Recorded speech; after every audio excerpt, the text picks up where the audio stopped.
नमस्कार। अनुगामिनी प्रस्तुत कथक वेद में मैं अमला शेखर आप सबका हार्दिक स्वागत करती हूँ।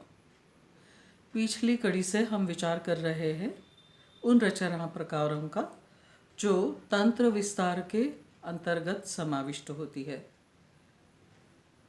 हमने देखा सरगम और तराने के बारे में। इस कड़ी में विचार करेंगे त्रिवट और चतरंग का।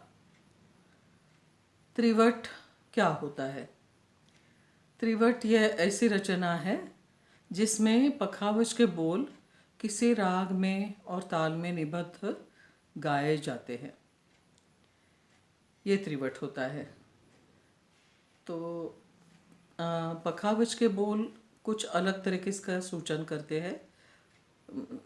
तांडवांग प्रधान सूचन उनका होता है, लेकिन किसी राग के साथ जब जुड़ते हैं तो उसका स्वरूप कुछ अलग हो जाता है, स्वभाव बदल जाता है और उस हिसाब से जो संगीत और उसके बोलों का जो एक मिलाप बनता है उस हिसाब से उसका अंग संचलन बनता है। ये रहा त्रिवट। वो भी किसी रचना प्रकार जैसे ध्रुवपद, अस्थाई, अंतरा, इस तरह से उसका रचना प्रकार बनता है और इस हिसाब से उसे नाचा जाता है। अब विचार करेंगे चतरंग का। चतरंग 4 रंग है। किस चीज़ के? तो संगीत के। ये प्रकार जो है वो संगीत से नृत्य में आया है। आजकल हम देखते हैं कि संगीत में इसका प्रचलन कम है और कथक नर्तन में ज़्यादा है। तो कौन से 4 संगीत के रचना प्रकार? तो एक शुरू में गीत होता है, सरगम होता है, नटवरी होता है और तराना। तो ये रहे 4 रचना प्रकार। तो उसके बाद में उसका जो एक गठन बनता है उसके कुछ नियम हम देखते हैं कि ये 4 राग और 4 अलग ताल में निबद्ध हो सकते हैं, एक राग और 4 तालों में निबद्ध हो सकते हैं, एक ताल और 4 रागों में भी निबद्ध हो सकते हैं। लेकिन ये 4 रचना प्रकार अलग अलग दिखाई भी दे और उनके चारों का एक मिलाप बन के एक परिपूर्ण रचना के स्वरूप में उसे पेश किया जाए, ये उसकी अंतर्गत ज़रूरत होती है। तो ये रहा चतुरंग। मैंने ये भी सुना है कि तबला वादन में भी चतुरंग होता है।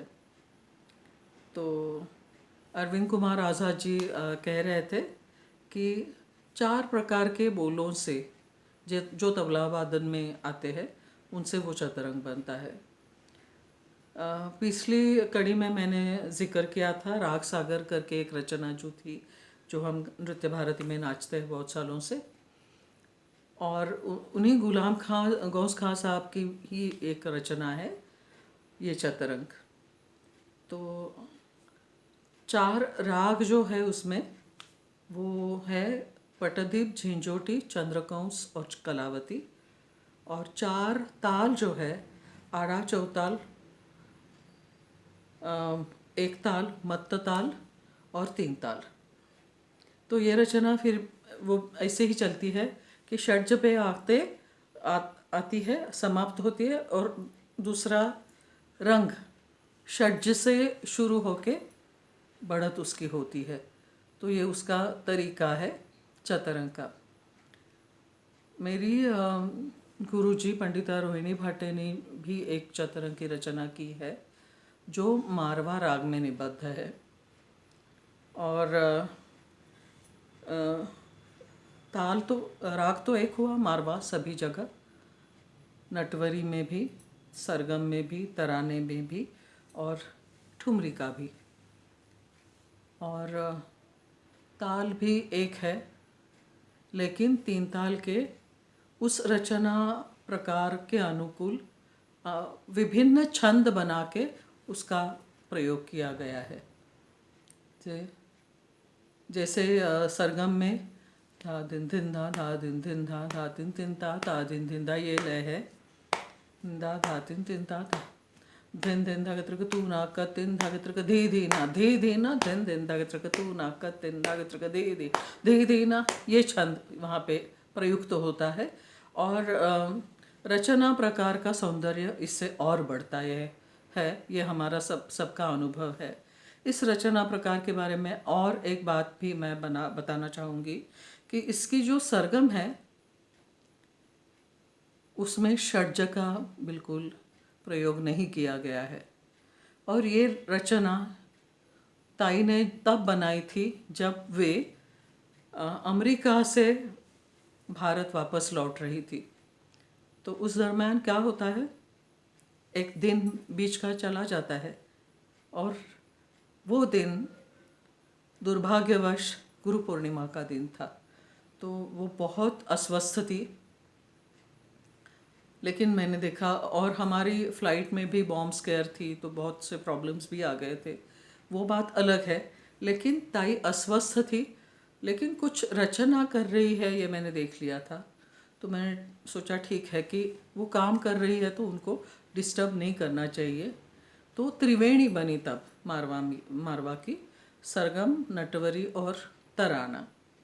और ये जो सरगम बनी उस समय, उसमें षड्ज का प्रयोग नहीं है। गुरु पूर्णिमा उस साल उस साल में नहीं आई, और मारवा की सरगम में षड्ज नहीं है। तो कैसे भावना का भी अनुभव हम करते हैं रचना में, ये इसका बहुत सुंदर उदाहरण है। अगली कड़ी में किसी और रचना प्रकार का विचार करेंगे। तब तक के लिए